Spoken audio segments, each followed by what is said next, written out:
Global ITI के YouTube channel पे आप सभी का एक बार फिर से स्वागत है। आज की क्लास हमारा electronics mechanic ITI first year 500 महत्वपूर्ण क्वेश्चन का सीरीज पार्ट 5 सॉल्व करेंगे। पीडीएफ को डाउनलोड करने के लिए www.globaliti.org पे जाके पीडीएफ को डाउनलोड कर सकते हैं। आइए चलते हैं क्वेश्चन पे। क्वेश्चन हमारा 51 है। Which metal has very good conductivity of electric current. किस धातु के विद्युत धारा की बहुत अच्छी चालकता होती है। ऑप्शन ए दिया है सोना, ऑप्शन बी दिया है सिल्वर, ऑप्शन सी दिया है कॉपर, ऑप्शन डी दिया है एल्युमिनियम। तो हमने आपको अभी पिछले वीडियो में बताया था कि किस धातु की कंडक्टिविटी सबसे अधिक होती है, चांदी की। ऑप्शन बी सही हो जाएगा। कितनी होती है? 100%। उसके बाद किसका होता है? उसके बाद तांबा, उसके बाद सोना, उसके बाद एल्युमिनियम। ठीक, देखिए कितना होता है। सोना का कितना होता है? 67। चांदी का 100%, तांबा का 94%, एल्युमिनियम का 56%। तो इसमें पूछा था किस धातु की सबसे अच्छी चालकता होती है। सबसे अच्छी चांदी। कितना परसेंट? 100%। जिसकी चालकता अच्छी होगी उसमें धारा का मात्रा अधिक प्रवाहित होगा। तो चांदी में सबसे अच्छी धारा प्रवाहित होगी, अधिक प्रवाहित होगी।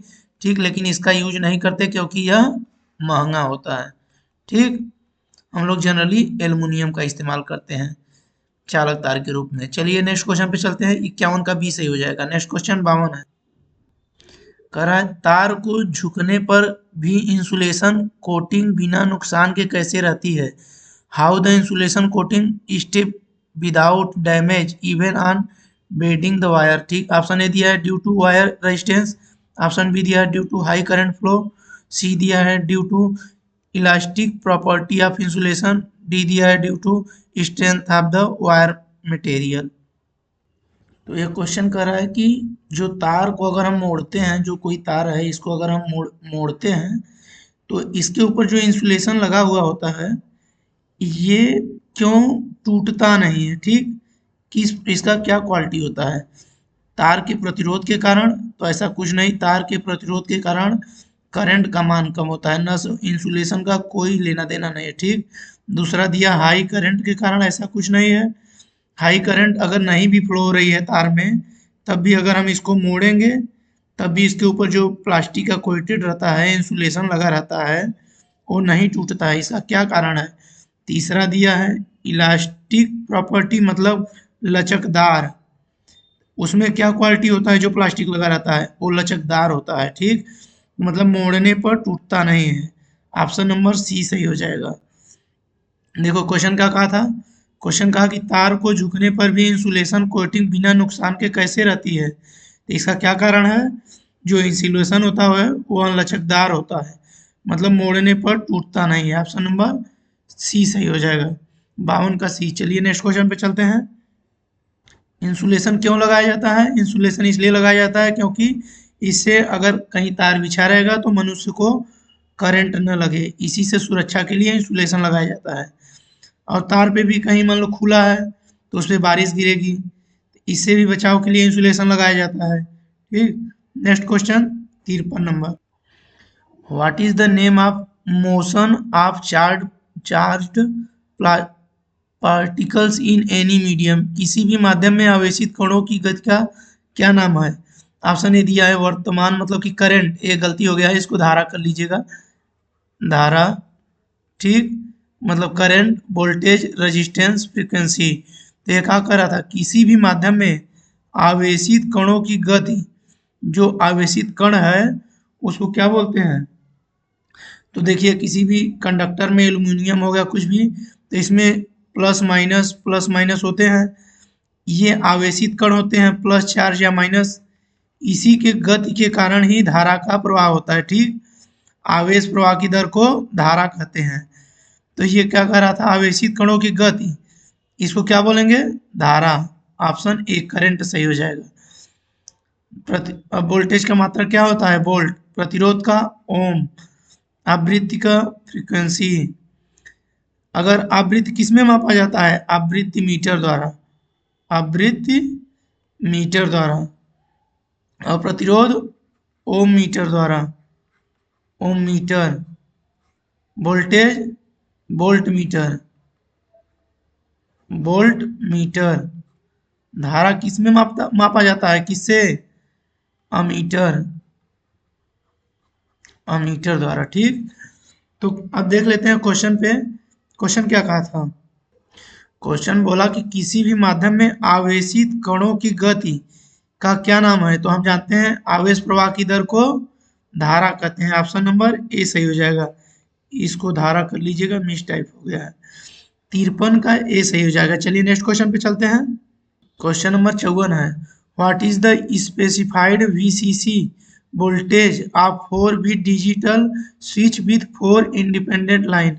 4 स्वतंत्र लाइनों के साथ 4 बिट डिजिटल स्विच का निर्दिष्ट वीसीसी वोल्टेज क्या होता है? ऑप्शन ए दिया है 1.5 टू 2.2 वोल्ट, बी दिया है 2.3 टू 3.6 वोल्ट, सी दिया है 4.5 वोल्ट टू 5.5 वोल्ट, डी दिया है 5.0 टू 7.5।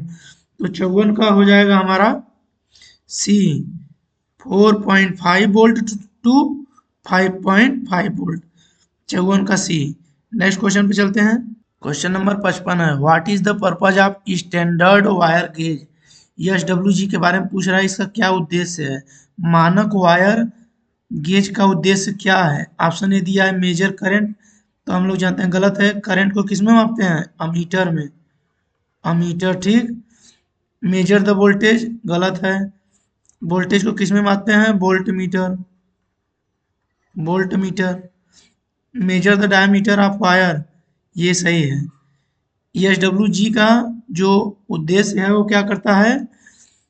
ये हमारा तार के डायामीटर को मापता है, व्यास को मापता है। ये ऐसे गोलनुमा होता है, इसमें खांचा बना हुआ होता है, इसे में तार को डाला जाता है जिससे तार के व्यास को मापता है। ठीक, तो एसडब्ल्यूजी क्या करता है? ऑप्शन नंबर सी सही हो जाएगा, measure the diameter of wire. अब इंसुलेशन ऑफ वायर ये क्या मापता है? ये हमारा मेगा ओम मीटर मापता है। मेगा ओम मीटर मतलब मेगर। मेगर मेगर द्वारा हम क्या करेंगे? इंसुलेशन के रेजिस्टेंस को मापेंगे। तो 55 का हमारा क्या सही हो जाएगा? 55 का सी सही हो जाएगा, तार के व्यास को मापता है। चलिए नेक्स्ट क्वेश्चन पे चलते हैं। क्वेश्चन नंबर 56 है, which electrical parameter is measured by megger? Megger के द्वारा हम किसको मापते हैं, यही पूछ रहा है। किस विद्युत पैरामीटर को मेगर द्वारा मापा जाता है? ऑप्शन ए दिया है करंट, इसको धारा कर लीजिएगा, गलत टाइप है। ऑप्शन ए गलत है। करंट को किस में मापते हैं? अमीटर में। ठीक है, याद कर लीजिए, ये सब बार बार बताया जा रहा है। वोल्टेज को किस में मापते हैं? Volt meter. Volt metre. ये क्या पूछा है? मेगर के द्वारा किसको मापेंगे? तो इंसुलेशन रेजिस्टेंस को हम लोग मापते हैं मेगर के द्वारा। मेगर, ऑप्शन सी सही हो जाएगा। आवृत्ति किस में मापते हैं? आवृत्ति हम लोग मापते हैं फ्रीक्वेंसी मीटर, मतलब आवृत्ति मीटर। आवृत्ति मीटर द्वारा। ठीक, तो 56 का सी सही हो जाएगा। मेगर के द्वारा किसको मापा जाता है? Insulation resistance. 56 का सी सही हो जाएगा। चलिए नेक्स्ट क्वेश्चन पे चलते हैं। क्वेश्चन नंबर 75 है, how the insulator are called? Insulator को कहा जाता है। ऑप्शन नंबर ए दिया है थायरिस्टर, बी दिया है मॉलिक्यूल्स, सी दिया है डाइलेक्ट्रिक्स, डी दिया है सेमीकंडक्टर। तो हम लोग जानते हैं इंसुलेटर को क्या कहा जाता है? Die electric. 57 का ऑप्शन नंबर सी सही हो जाएगा। चलिए नेक्स्ट क्वेश्चन पे चलते हैं। इसमें दिया था अर्धचालक। अर्धचालक क्या होता है? जिसकी संयोजकता 4 होती है, जैसे जर्मेनियम और सिलिकॉन। ये क्या है? अर्धचालक है। थायरिस्टर क्या है? ये भी एक सेमीकंडक्टर डिवाइस है। एस सी आर, जैसे एस सी आर, ये क्या है? थायरिस्टर होता है, इसको थायरिस्टर बोलते हैं। चलिए नेक्स्ट क्वेश्चन पे चलते हैं। नेक्स्ट क्वेश्चन है हमारा 58, विच tool is used for the simplest method of scanning wire?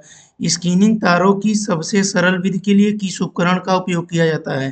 तो ऑप्शन ए दिया है इलेक्ट्रीशियन चाकू, बी दिया है मैनुअल तार खोल उधेड़ वाला, डी सी दिया है थर्मल वायर स्टीपर, डी दिया है यांत्रिक तार खोल उधेड़ने वाला। तो ये पूछ रहा था कि तार के ऊपर जो आपका लगा होता है उसको स्क्रीनिंग वायर, मतलब स्क्रीनिंग तारों की सबसे सरल विधि के लिए किस उपकरण का उपयोग किया जाता है? स्क्रीनिंग तारों की। ठीक, तो इसमें हमारा ऑप्शन नंबर ए सबसे सरल की जब भी बात करेगा तो इलेक्ट्रीशियन चाकू होगा, इलेक्ट्रीशियन चाकू। इसके द्वारा हमारा तारों की स्किनिंग सबसे सरल विधि द्वारा किया जाता है। 58 का ऑप्शन ए सही हो जाएगा। चलिए नेक्स्ट क्वेश्चन पे चलते हैं। क्वेश्चन है 59, which energy is converted into electrical energy in hydro power station. जल विद्युत स्टेशनों में ऊर्जा को विद्युत ऊर्जा में परिवर्तित, किस ऊर्जा को विद्युत ऊर्जा में परिवर्तित किया जाता है? ठीक, ऑप्शन ए दिया हीट एनर्जी, बी दिया है लाइट एनर्जी, सी दिया है केमिकल, डी दिया है मैकेनिकल।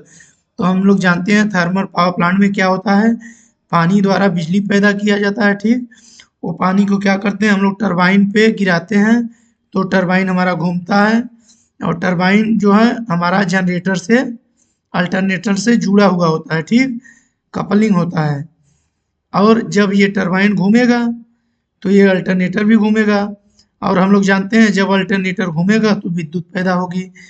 तो क्वेश्चन में पूछा था कि जब मतलब हाइड्रो पावर प्लांट में किस ऊर्जा द्वारा विद्युत ऊर्जा पैदा होता है, तो हम लोग जानते हैं ये टरबाइन घूम रहा है, घूम रहा है मतलब कि हमारा यांत्रिक ऊर्जा को ये घूम के जनरेटर को घुमाएगा, उसके बाद विद्युत पैदा होगी, मतलब यांत्रिक ऊर्जा को विद्युत ऊर्जा में परिवर्तित कर रही है। ऑप्शन नंबर डी सही हो जाएगा। 59 का डी, जल विद्युत में यांत्रिक ऊर्जा को विद्युत ऊर्जा में परिवर्तित किया जाता है। ठीक, ऑप्शन नंबर डी सही हो जाएगा। चलिए नेक्स्ट क्वेश्चन पे चलते हैं। 60, which tool is use to measure the size of wire. तार के आकार को मापने के लिए किस उपकरण का उपयोग किया जाता है? तार के आकार को मापने के लिए किस उपकरण का उपयोग किया जाता है? ऑप्शन ए दिया है ट्राई स्क्वायर, बी दिया है स्टील रूल, सी दिया है फीलर गेज, डी दिया है स्टैंडर्ड वायर गेज। तो हम लोग जानते हैं कि तार के आकार को मापने के लिए एस डब्ल्यू जी का इस्तेमाल किया जाता है। ठीक, तो क्वेश्चन पूछ रहा था कि तार के आकार को किस में मापा जाता है, तो option number D standard wire gauge द्वारा हम तार के व्यास को या आकार को मापते हैं। ठीक, अब देख लेते हैं कि ट्राई स्क्वायर क्या होता है। ट्राई स्क्वायर में से दो ब्लेड होती हैं, एक होता है ऊपर वाले को बोलते हैं स्टॉक और नीचे वाले को बोलते हैं ब्लेड। ठीक, ब्लेड ये क्या करेगा, यहाँ लकड़ी के एंगल को मापता है। ये दोनों 90 डिग्री पे लगे होते हैं, 90 डिग्री पे यह लकड़ी के एंगल को मापता है। ठीक, और इसके बाद ये क्या होता है स्टील रूल देख लेते हैं क्या होता है स्टील रूल। स्टील रूल भी एक प्रकार का औजार है जिसका प्रयोग वर्कशॉप में किसी जाब की माप लेने या मापों की चेक करने के लिए किया जाता है। ठीक, अब इसके बाद देख लेते हैं फीलर गेज क्या होता है। तीसरा दिया है फीलर गेज। तो फीलर गेज का इस्तेमाल जो होता है गैप मापने के लिए किया जाता है, और ये जनरली 1 mm में या इससे कम 0.5 0.07 इसको मापने के लिए बीच के गैप को फीलर गेज का इस्तेमाल किया जाता है। फीलर गेज जनरली देखेंगे जो टरबाइन होता है, टरबाइन के जब ब्लेड उसमें कपलिंग होती है तो उस टाइम फीलर गेज का इस्तेमाल किया जाता है। टरबाइन कहाँ पे लगा होता है? पावर प्लांट में, जहाँ पे विद्युत पैदा होती है। ठीक, तो वहाँ फीलर गेज का इस्तेमाल किया जाता है गैप को चेक करने के लिए। चलिए नेक्स्ट क्वेश्चन अगले वीडियो में। धन्यवाद।